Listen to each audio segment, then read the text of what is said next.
กำลังฟังสถานีวิทยุ AM 1575กิโลเฮิรตซ์สรานรมเรดิโอวิทยุการทูตเพื่อประชาชนเชื่อมไทยสู่โลกเชื่อมโลกสู่ไทย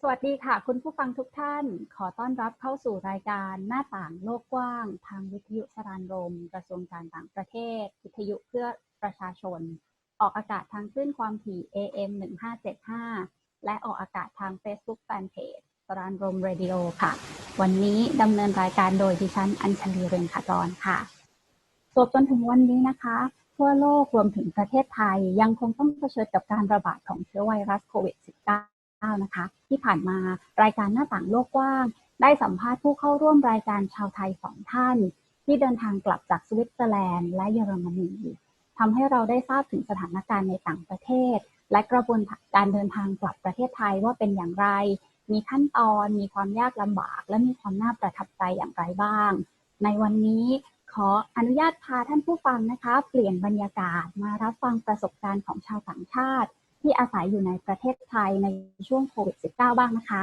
ว่าชาวต่างชาติในประเทศไทยต้องพบเจอกับเรื่องราวอะไรบ้างและมีความน่าสนใจอย่างไรแขกรับเชิญของเราในวันนี้คือมิสเตอร์เอียน ริกเดนซึ่งเป็นชาวอังกฤษที่พำนักอยู่ในเมียนมาโดยมีภรรยาและบุตรอาศัยอยู่ในประเทศไทยค่ะ Good morning ค่ะคุณเอียน Welcome to Saran Rom Radio It's a pleasure to have you on the program today สวัสดีครับคุณอัญชลี It's a pleasure to be with you as well. Thank you. สวัสดีค่ะ First of all, could you please let us know about yourself and what you are doing in Thailand during the pandemic? Yes, certainly. My name is Ian Rigden. I have been in Thailand since the 20th of March. Actually, my family live here. My wife teaches English and my two boys are at school. I actually normally work in Yangon, but I work across the region, Southeast Asia. I actually visit my family probably a couple of times a month. It just happened I visited at the right time as the lockdown came in, so I was lucky to be here. I'm a former Brigadier General in the British Army. I spent about 37 years in the Army and then retired and we came out here about 3 years ago. I've lived about 24 years in the Far East and Asia, so Singapore, Hong Kong, a little bit in Malaysia actually as well, Brunei, Nepal, Afghanistan and Myanmar. But I love Thailand. I've been coming back and forward many times over the last 38 years, so it's lovely. In many ways, I couldn't wish for a better place to be in lockdown, even though it's a very difficult time. Okay, as your family is now in Thailand, what do you think about Thai government's management during the pandemic? Are the measures and instructions too tough to follow? Well, I think I'm an ex-military man, so for me, following measures is not difficult. But I have to say that I think a huge thank you to the Thai authorities because that you're keeping us safe. And with a pandemic, I think all countries have to learn as these pandemics develop. We don't know how the virus is going to develop. Nobody does. And so everybody is learning on the job. I actually think the Thai model has been quite excellent. The overall communication has been great. The containment strategies seem to be very well thought through. We also think that despite the frustrations of lockdown, which everybody feels, and everybody's experience is different, things like fear of job loss and income generation, actually the whole population of Thailand has been incredibly disciplined on the whole, unlike many countries in Europe. So it really has been, I think, a team effort from Thailand, and one that I hope actually in the years ahead that people will recognise as something which you have done extraordinarily well together. It really shows, I think, the national character of Thailand. That's my personal view. Okay, how do you feel about living in Thailand in this difficult time? Is it hard for expat? Is it hard for your family? Again, I think that everybody's experience is different. From our perspective, it's a privilege to be living in another country. And actually, the fact that we're in a country in a very difficult time, I think it's very important for foreigners to realise the privilege of being in a country. We have always felt part of the community here. People look after us. We feel that you're looking after us as your own. The information we get is exactly the same. The restrictions, we're all sharing that together. So you've included us in your wider family. So for me personally, I don't think it's difficult. We feel that we're part of the community here. of all nationalities. And I do realise that we're privileged in many ways, because there are people who will always be worse off than us, who suffer greater hardship, greater misfortune. But for us, a difficult time that it may be, we feel very much part of the community of Thailand. So thank you. So, as the Center of COVID-19 Situation Administration, or CCSA, of the Government of Thailand, has a daily briefing, both in Thai and English. What do you think about the government's communication to the public? Is it enough for the expat community to stay up to date with all the information? Yeah, I think it's been absolutely superb. I mean, you mentioned the daily CCSA briefings. I think we watch them on YouTube every single day. They're very informative. And what I find really impressive, actually, is they not only communicate, but then if you do go out occasionally, like we used to go out once a week to go shopping in the supermarket, everything's there. All the posters are there. All the information has already passed on. I have friends in the Thai community, and they pass information to us as well. But I think I particularly want to sort of highlight Mr. Natapan Nopukun, because he has been a sort of spokesperson, and I see all the little cartoons and things occasionally of him around, but he has been an absolute masterclass in communication. It's clear, succinct, simple slogans like, this is the new normal. These are things which very easily fit into place, and people understand that we're dealing with a very difficult situation. But I think the information has been superb. And what has been very impressive, I think, it tells us what needs to be done, but it also shows that they are thinking about a path out of this virus in the longer term. So I can't fault it. I think it's been absolutely superb. So it's really helped you, right? Really helpful, yeah. Absolutely. Absolutely.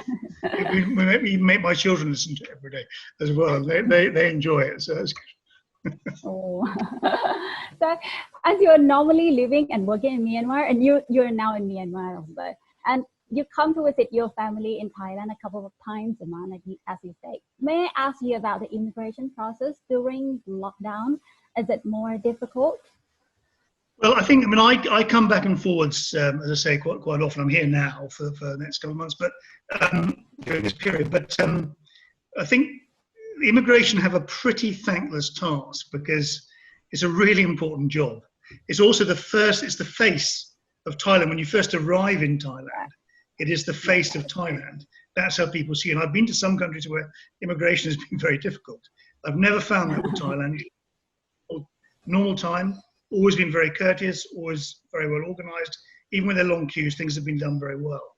So for me, I've never had a problem with that. But what I just like to highlight two things, I think. One is that on the 20th of March, when I arrived, it was literally about 36 hours before the lockdown really went into action. Yeah. And it was a slightly confusing time in the sense that we arrived and rules and regulations were changing very quickly. But I got a message beforehand saying that before you arrive in Thailand, they're going to want to know a couple of things. Do you have medical insurance is one, and there's an AOT app, Airports of Thailand app. You need to have that, download stuff. So I arrived at the airport with this information ready, but it was still not intuitive because it was quite new. And I've got to say, the staff were fantastic. I mean, there was a big group of people there, all arrived at a similar time. And the immigration staff took us through the whole process. They were very helpful. They showed us how to do it on the app individually. They made sure that we had all the paperwork correct as we went through. So when we got to the actual immigration desk, it was about 30 seconds. Bang, bang, and that was it. We were through. It was very well organised. So I was very impressed with that. The other thing which I then got concerned, because of course I was on a 30-day visa. And then the lockdown came. Oh, crikey, what do I do now? How does this work? So I then applied. I went to the immigration department, and they had just moved the facility to Wang Tong Tani.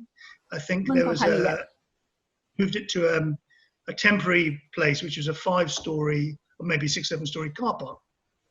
And although the process was long, because there were many of us, many foreigners, it was about 5 hours, I think, but it was so well organised. And when you arrived, they screened you initially, then you were moved up to the 5th floor. They had rows of seats all spread evenly apart, exactly 2 meters gap between each one. And you literally moved from row to row to row, and then down to the next floor, then row to row, then down to the next floor. And it was so well organized. And at each stage, even though it was 5 hours, the staff came around, the immigration staff came around, they checked all our paperwork, made sure it was correct, gave helpful comments. It was very well organised. And so by the time we actually got to the immigration extension, it was bang, bang, it was done. Very, very simple. So I thought that was very impressive. And the 5 hours went very quickly. And you expect that in a crisis like this. The other thing which I also think is I think the MFA's automatic extension of visas was a superb decision because it was pragmatic, it made perfect sense. A lot of people were stuck here. And I think that's a really good example of how somebody dynamically looked at the situation, worked out that you can't keep on, putting your own staff at risk as well by doing these big processes. And so it made perfect sense to do that. And I think that's really, a very clever thing to have done. So a big thank you to the Immigration Department for that. Oh, thank you very much. And so we're going to talk about the lockdown. Has a partial lockdown of Thailand changed your life or your families? How do you and your family spend time during this period? That's an excellent question. If I can be very honest with you and say this is the longest period. We're a very close family. So it's 2 boys, my wife and myself. We're a very close family. My boys are teenagers, 13 and 12. 14 and 12, sorry. And it's been the longest period we've spent together in about 12 years because I've always worked traveling around a lot. So it's the longest time we've actually spent together. And from that perspective, it's been excellent because although there are restrictions, we're in a nice flat, we haven't had any problems at all on that side. My boys have been homeschooling. My wife teaches, again, by YouTube and various other things like Zoom, etc. So for us, it's been a very positive experience in that sense. I think also that within Thailand, that to me the information has been very clear. We've been able to do exercise and stuff like that occasionally.